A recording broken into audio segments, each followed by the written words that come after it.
Hello, my name's Roxanne Ratcliff and I'm the Diversity, Inclusion and CR Manager here at Burges Salmon. And I'm absolutely delighted today to be welcoming Alex Manners, who is a public speaker and a presenter and an author and also an Asperger's champion. So he works with employers and organisations to help them better understand neurodiverse conditions such as Asperger's, so that we can all build our workplaces that little bit better and make them that little bit more inclusive to those with neurodiverse conditions. So welcome, Alex. It's lovely to see you again. Yes, and you. Thank you very much.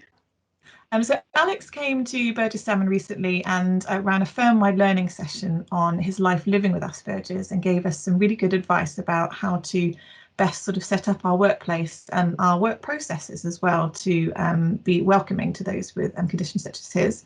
So Alex, I wanted to ask you today just one quick question, I suppose, and that's what tips or advice might you give to employers so that they can best sort of set up their workplaces and their working conditions so that they're as sort of welcoming as possible to people with conditions such as Asperger's?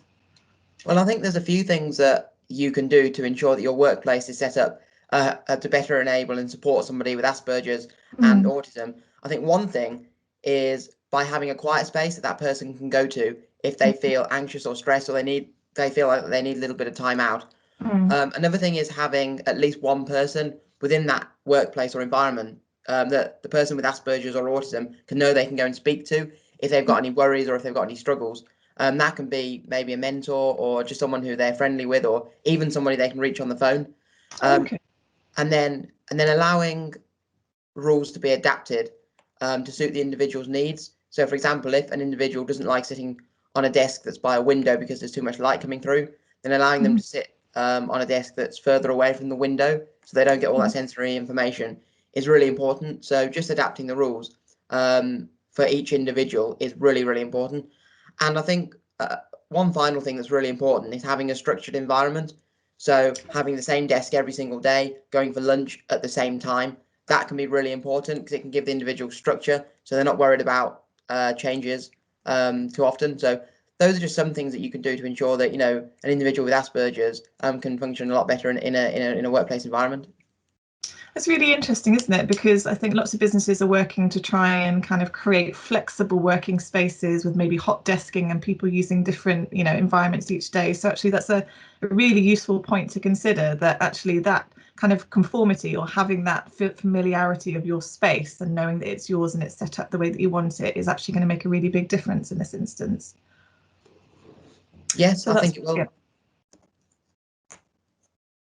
Yeah, no, that's great, Alex. That was essentially all I really wanted to ask you today. And we really appreciated the session that you did where you came in and sort of spoke to our people about your experience of Asperger's and your positive outlook on life, and also, just some of the really great tips and advice that employers can think about in terms of how we can help sort of better set up our spaces for those with neurodiverse conditions. And I think also your point about knowing each individual, so not presuming that each person will want the same support, but actually just understanding what that individual will want and providing whether it's mentors or working spaces to suit them. I think that's a really important point as well. So Alex came and spoke with us at our learning session. I would really recommend him for any other organisation who is looking to learn a bit more in this space. And the last thing I need to say is just thank you so much, Alex.